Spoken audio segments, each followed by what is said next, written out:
Before the cameras, before the murder, there was just Nancy, a woman in her late 40s trying to rebuild her life. She met Ralph online. He was charming, at first. He told her she was special, different, worth something. And after what she'd been through, that meant everything. They got married. Fast. Within a year, the cracks showed. Ralph was jealous, controlling. He'd raise his voice, then his hand. Nancy stayed, because leaving felt harder. But after 15 months, she did it. She filed for divorce in 1999. Her friends thought it was over, but it wasn't. Ralph had a hold on her. They kept talking, then meeting. They were off and on, like a switch Nancy couldn't turn off, and right when it seemed like things might finally calm down, Ralph moved on, with someone else. Her name was Eleanor, and unlike Nancy, she didn't just date Ralph, she married him. Nancy? She found out the worst way, through whispers, through lies, but Ralph still kept her around.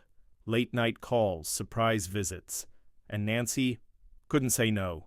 What none of them knew was that their twisted triangle was about to explode. On national television.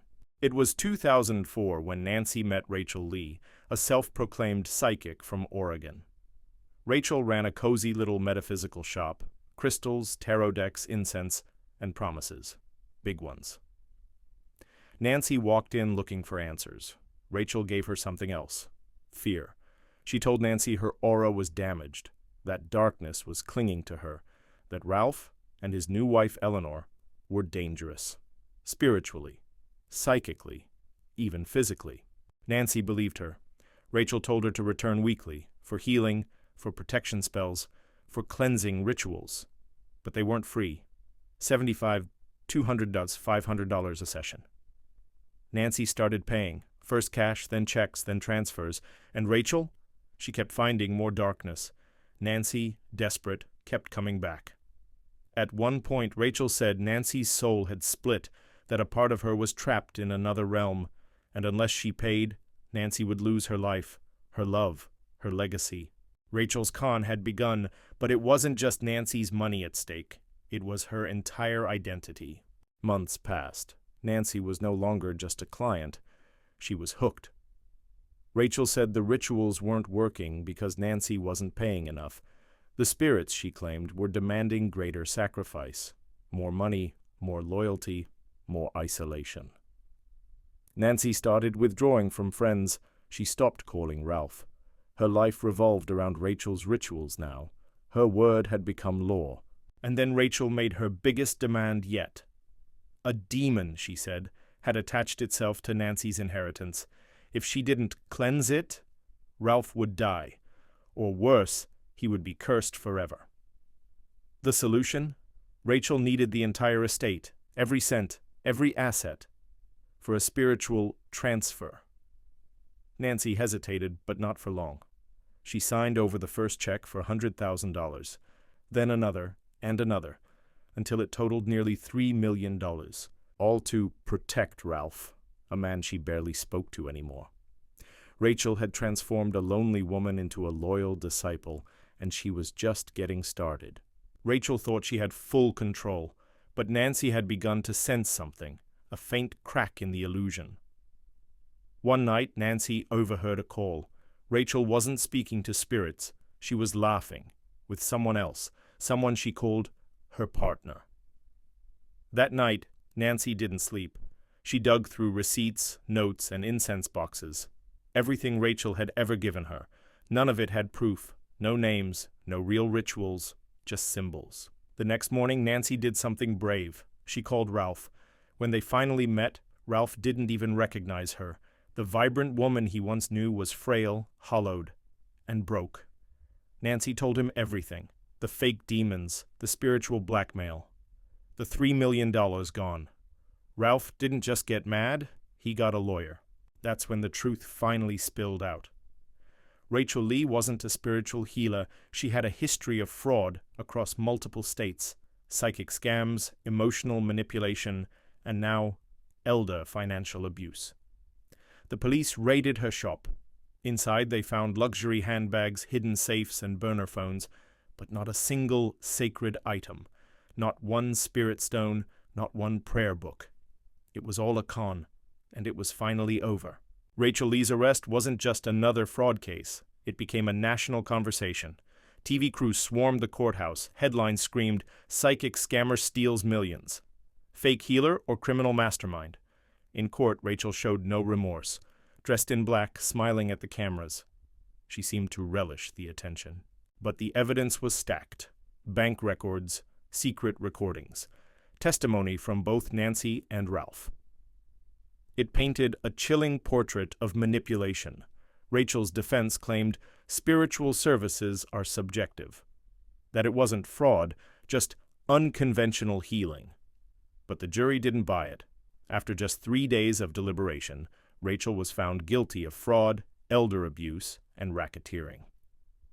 The judge called it one of the most predatory cons I've ever seen. She was sentenced to 28 years in prison. No parole, no second chances. Nancy and Ralph, though relieved, didn't celebrate.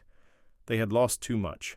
But now, at least, the world knew the truth. The trial may have ended, but the ripple effects were just beginning. The case made headlines across Korea and far beyond. Citizens were outraged that Rachel Lee could get away with such deception for years. How could someone use spiritual services as a shield for abuse? Lawmakers were flooded with calls for reform. Within months, the government proposed a new bill, the Guada Protection Act. Named after the victim at the center of it all, Guada, the girl who once only wanted to help people, the bill made it illegal to charge excessive spiritual service fees and required stricter licensing for self-proclaimed psychics and healers. It also created a hotline for victims of spiritual exploitation. Thousands would use it within the first year. Nancy and Ralph became unexpected advocates. They spoke at universities, sat with lawmakers, even helped draft parts of the bill. "We don't want revenge," Nancy said in an interview. "We want to make sure no one else gets hurt." In a country where silence once protected scammers, Guada's case opened the door to accountability. Years have passed, but the memory of Guada hasn't faded. In the Heart of Seoul, a mural painted by young artists shows Guada in her brightest form, smiling, wearing headphones, surrounded by stars and microphones. Beneath it, a small plaque reads, "For Guada, may your light guide others through the dark." Her music, once lost in industry chaos, is now being re-released, with proceeds going to help abused youth. Some of her unreleased songs have even become viral hits, giving her the spotlight she never got in life. Her story is now taught in social ethics classes across Korean high schools. Teachers don't just talk about exploitation, they talk about Guada. And every year, on the anniversary of her passing, fans gather online to light virtual candles. Justice for Guada trends again and again. Her legacy isn't just about what was taken from her. It's about what she gave others, a voice, a warning, and a reason to speak up. She was silenced once, but now the world is listening. If you've made it this far, thank you. Because you cared enough to listen to Guada's story, a story that too many never get to tell. Guada wasn't perfect. She was a teenager trying to survive in a world that didn't protect her. But behind every headline, every rumor, every courtroom battle, there was a girl who just wanted to sing, to be loved, and to be safe. If her voice moved you, let's make sure it echoes in every corner where silence still wins. Share her story, speak her name, because Guada deserved better, and so do countless others. This was Guada's story, and it's one the world should never forget. If you believe stories like hers deserve to be heard, please subscribe, share, and raise your voice, because on this channel, we don't just tell stories, we honor the truth behind them. Until next time, stay aware, stay compassionate, and never stop asking, who's protecting the voiceless?